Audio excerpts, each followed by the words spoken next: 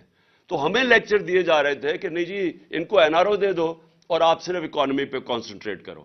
میں یاد ان کو کروایا کہ چائنا نے 450 وزیروں کو جیلوں میں ڈالا ہے، جو دنیا میں سب سے تیزی سے بڑھ رہی ہے اکانومی. اس کو کیا ضرورت پڑی تھی کہ 450 وزیروں کو پچھلے 7-8 سال میں جیلوں میں ڈالو.